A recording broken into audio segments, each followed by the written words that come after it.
Hello everybody, how are you today? Hope you are doing well. Today we are going to continue with our lesson, The Truth About Lying, Part 2. Our objectives today are to identify the sentence pattern of some sentences and to correct false statements and rewrite them correctly. First of all, sentence pattern. What do we mean by sentence pattern? Or if you are asked about the pattern of a sentence, what does this mean? A sentence pattern is an arrangement of words. Or we can say it's the way the writer uses in order to write down his idea. So we have different ways to write ideas. At this point, we can say that sentences could have several patterns depending on the use of certain words or clues. Finally, we conclude that there are main types of sentence patterns, and we are going to see them now.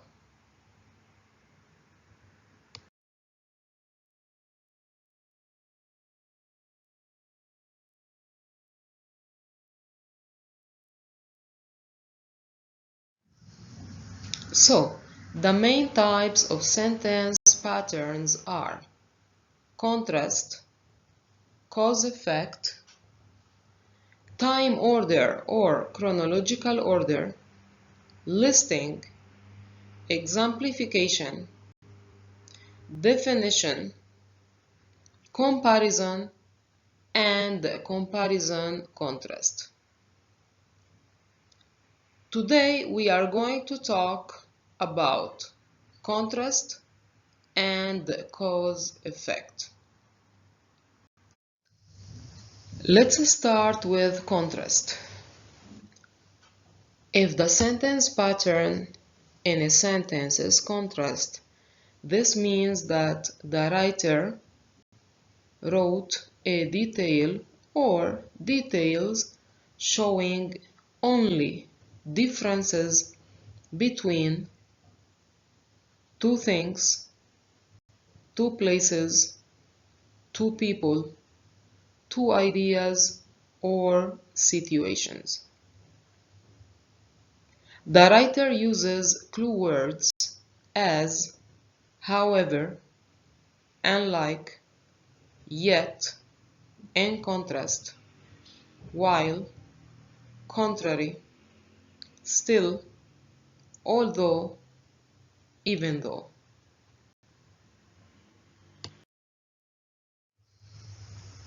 Again, contrast, which means when the sentence shows or expresses a detail or details showing only differences, and as I said before, between two things, two people, two ideas, or two situations. The clue words that the writer could use could be however, unlike, yet, in contrast, while, contrary, still, although, even though. Next, cause-effect. When do we say that the sentence pattern of a sentence is cause-effect? It is when the sentence expresses or shows a cause-effect relationship. What do we mean by cause-effect relationship? It means that the sentence has to have a reason and an effect or result. In other words, there is a reason that leads to an effect or result. Again, we can say that something happens due to a certain reason. Let's read it. Cause-effect. It's a cause-effect relationship. There is a reason that leads to an effect or result. Clue words that the writer could use could be because, as a result, consequently, hence, then, thus, therefore, accordingly. Let's identify the sentence pattern of the following sentences.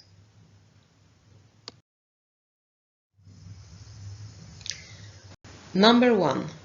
Maria fell down, so she broke her leg. First of all, we have this clue word, which is so, which means that one action leads to the other. The first action is that Maria fell down, and the second one, she broke her leg. So it means that she broke her leg because she fell down. Here we can conclude that we have a reason and an effect, or a reason and a result.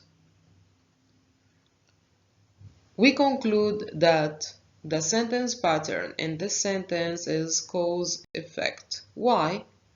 Because we have a reason, which is that Maria fell down, and the result is that she broke her leg. Number 2. Because the alarm wasn't set, we were late for work. Again, we have a clue word, which is because, and it shows a cause-effect relationship. The reason is that the alarm wasn't set. The effect or result is that we were late for work. Again, one action leads to the other. In this case, we conclude that the sentence pattern is cause-effect. Why? Because we were late since the alarm wasn't set.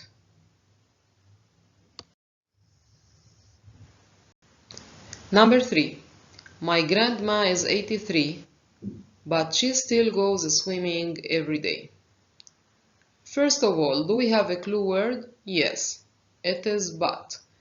And we know that but shows a contrast. So let me see or find out the two different ideas.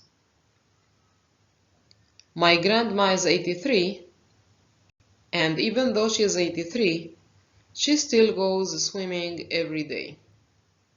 So, the writer is connecting two ideas by using but. At this point, we conclude that the sentence pattern is contrast. Number 4. The phone woke me up, even though it wasn't very loud. Again, we have a clue word, which is even though, and it's also used to show a contrast. Let me see how. The phone woke me up even though it wasn't very loud. So it means that even though or although it wasn't very loud, the phone woke me up. Again, the sentence pattern is contrast. Now let's find out what's in common between these two sentences, 5 and 6. Number 5. Tommy plays tennis very well, yet his favorite sport is soccer. Number 6. Although she dislikes meeting new people, she still showed up at the party. First of all, in sentence number 5, we have a clue word that shows a contrast, which is yet. And in sentence number 6, we also have a clue word that shows a contrast, and it is although. Now let's find the two different ideas in each sentence. In number 5, Tommy plays tennis very well, but his favorite sport is soccer. So these are two different ideas connected by yet, so we conclude that the sentence pattern is contrast. Number 6, we also have this although connecting two ideas, and the two different ideas are she dislikes meeting new people, but she still showed up at the party. So, two different ideas connected by although, which means that the sentence pattern is contrast. Finally, number 7. They spoke quietly since they didn't want others to hear. So, since is a clue word that shows a cause-effect relationship. So we ask ourselves, why did they speak quietly? It's because they didn't want other people to hear. At this point, we conclude that there is a reason that leads to an effect or result. So, what's the reason? They didn't want others to hear. What's the effect? They spoke quietly. The sentence pattern in 7 is cause-effect.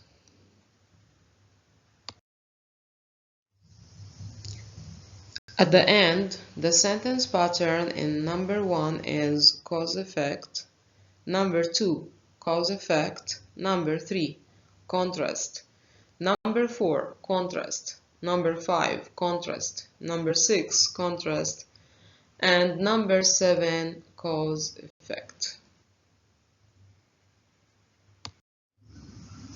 New vocabulary. Dodging means avoiding, preventing, keeping away.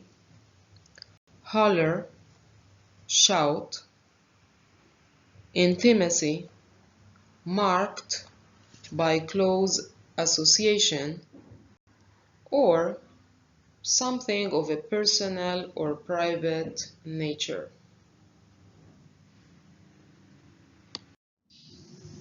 Now let's continue with our lesson, but before we continue, let's talk or mention the main points we discussed last time.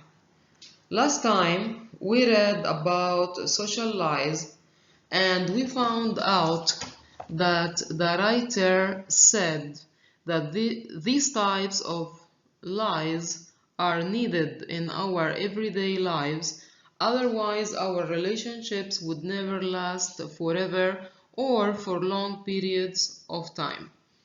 She mentions many examples to prove her point of view, but at the end she said that when others tell false praise, comments, or social lies, she prefers to stay quiet because they are still lies and telling lies is morally wrong. Finally, she asks for the reader's opinion. Now, let's continue with peacekeeping lies. Many people tell peacekeeping lies, lies designed to avoid irritation or argument. Lies designed to shelter the liar from possible blame or pain. Lies, or so it is rationalized or explained correctly to satisfy oneself. Designed to keep trouble away without hurting anyone. I tell these lies at times, and yet I always feel they're wrong. I understand why we tell them, but still they feel wrong. And whenever I lie so that someone won't disapprove of me, or think less of me, or holler at me, I feel I'm a bit of a coward. I feel I'm dodging responsibility. I feel guilty. What about you? Do you, when you're late for a date because you overslept, say that you're late because you got caught in a traffic jam? Do you, when you forget to call a friend, say that you called several times, but the line was busy? Do you, when you didn't remember that it was your father's birthday, say that his present must be delayed in the mail?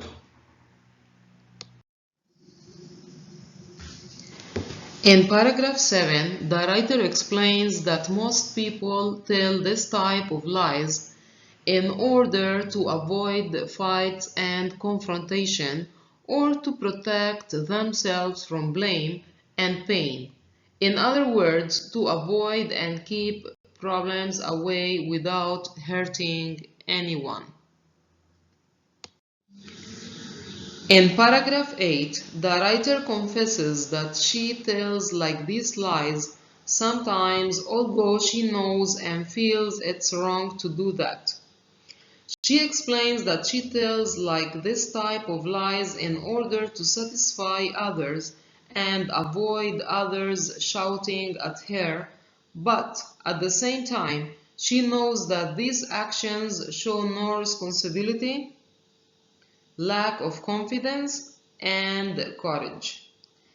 This is why she feels guilty at the end, and she asks her audience or readers, "What about you?" So she is asking the readers about their opinion. She continues asking the audience for their opinion by mentioning some examples as, if you are late for a date because you overslept, what would you do? If you forget to call a friend, if you forgot your dad's birthday, would you lie to your husband on the subject of money? The writer is asking, what excuse would you give? She continues mentioning suggestions as, you got caught in a traffic jam instead of saying the truth, which is that you overslept. When you forget to call a friend, what would you say? Would you lie and say you called several times but the line was busy? If you forgot your dad's birthday, would you say that his present must be delayed in the mail? Let's continue with paragraphs 12, 13, and 14. Finally, do you keep the peace by telling your husband lies on the subject of money? Do you reduce what you really paid for your shoes? And in general, do you find yourself ready, willing, and able to lie to him when you make absurd mistakes or lose or break things?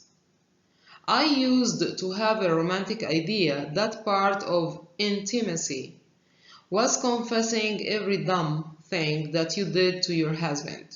But after a couple of years of that, says Laura, I have changed my mind. And having changed her mind, she finds herself telling peacekeeping lies. And yes, I tell them too. What about you? In paragraph 12, the writer continues asking questions. Would you avoid fights with your husband by telling him lies on the subject of money? Or just tell him the truth about what you really pay for things you buy? Would you lie to him when you make mistakes or lose or break things just to keep peace? Or you would rather tell the truth? In paragraphs 13 and 14, the writer mentions an example about couples. A wife claims that she used to tell every single detail to her husband, but after some time, she changed her mind. She confesses that she started hiding things from him. That is, she started telling peacekeeping lies. Again, the writer asks about the reader's opinion. She says, "What about you?" Another type of lies the writer wanted to write about is protective lies. Protective lies are lies folks tell or people tell, often quite serious lies, because they're convinced that the truth would be too damaging. They lie because they feel there are certain human values that supersede or replace the wrong of having lied. They lie not for personal gain, but because they believe it's for the good of the person they're lying to. They lie to those they love, to those who trust them most of all, on the grounds that breaking this trust is justified. Here, the writer starts explaining the reason behind telling this type of lies.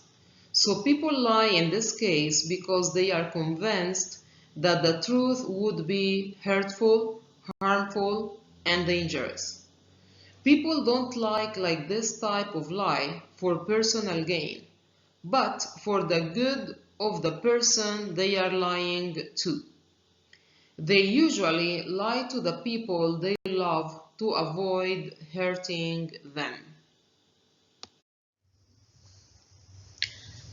Let's continue with protective lies.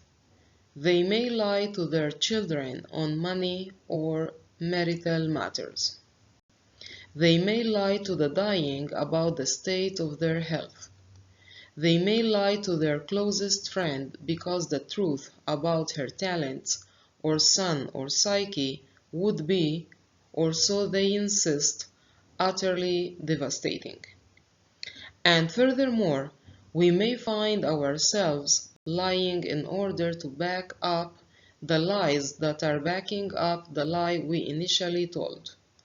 And furthermore, let's be honest, if conditions were reversed, we certainly wouldn't want anyone lying to us. Yet, having said all that, I still believe that there are times when protective lies must nonetheless be told. What about you?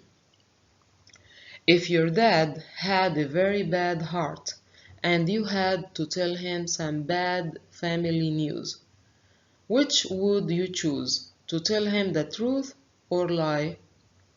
If your dearly beloved brother selected a wife whom you deeply disliked, would you reveal your feelings or would you fake them?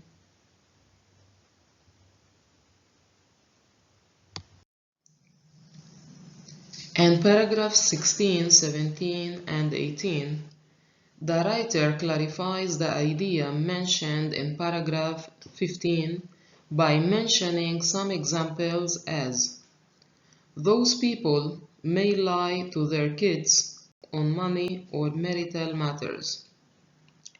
They may lie about the state of someone's health if he's dying to avoid hurting his feelings. They may lie to closest friends about their talents or son or personality. In paragraphs 19 and 20, the writer explains that once we start telling protective lies, we never stop because we could be lying again and again in order to back up the lies we initially told. She also wonders if we could like someone lying to us. Then she concludes that there are times when protective lies should be told. For example, if someone's dad has a weak heart and some bad news should be told to him, would it be a good idea to tell him the truth or lie? Another example that the writer gives here is the following. She asks the audience, if your brother chose a wife you don't like, would you show your real feelings or fake them? Questions. Question number 1. Identify the sentence pattern of each of the following sentences. First of all, sentence 1 of paragraph 8. Is it contrast or cause-effect? Next, sentence 2 of paragraph 8. Again, is it cause-effect or contrast? And the same for the others. Sentence 1 of paragraph 15 and sentence 2 of paragraph 15. You just identify the sentence pattern of each of the sentences.